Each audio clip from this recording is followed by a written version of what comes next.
Je me tourne vers vous. Le conflit, on le savait, couvait entre les deux hommes depuis plusieurs semaines, déjà depuis un moment.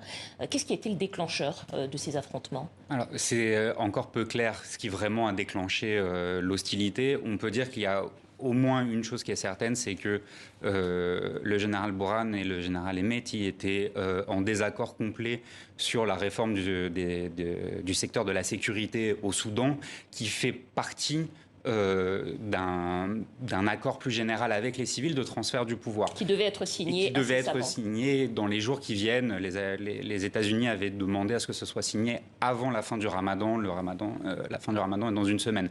Donc on était vraiment dans un caractère d'urgence. La tension était montée depuis plusieurs semaines autour de cette question-là. En fait, c'est une question un peu plus large de concurrence entre ces acteurs depuis la Révolution, de contrôle sur un certain nombre de ressources, sur l'État, sur les services de sécurité, et qui aujourd'hui s'est révélé autour de cette question de la réforme du service de sécurité.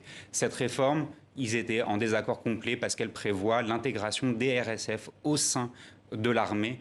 Le général Hemeti voulait une intégration à horizon de 10 ans, alors que le général Bourhan voulait que ça soit fait le plus rapidement possible dans les 2 ans.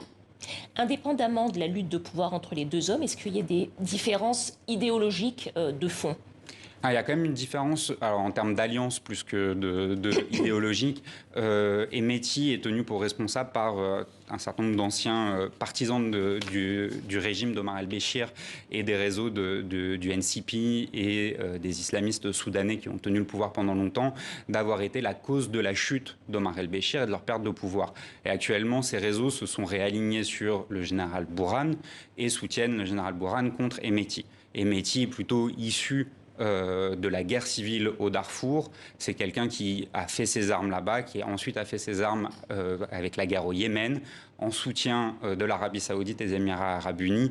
Et donc, il y a une architecture idéologique relativement faible, et qui est plutôt un général de combat et qui a été mobilisé à de nombreuses reprises. Youssif Abdelrahman, on dit également, le général Hemeti, plus en faveur du retour au pouvoir des civils. Est-ce que ce discours pro-civil vous semble sincère de sa part?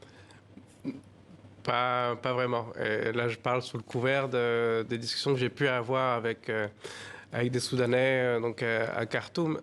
Et dès 2019, il y a eu une sorte de méfiance à l'égard de tout pouvoir militaire, qu'il s'agisse d'Al-Burhan ou de Hemeti. Et en effet, la question principale qu'il y a eu dans les accords de transition était celle de l'intégration de ces milices dans une armée unique. Et ça a été en effet le débat principal et qui a animé tous les Soudanais. Et on savait que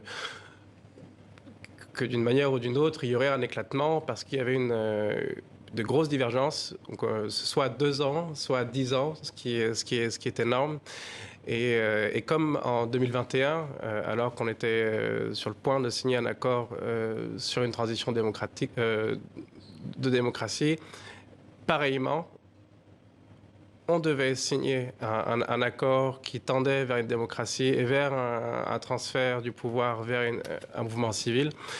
Et bizarrement, nous avons les mêmes crispations des mêmes agents militaires.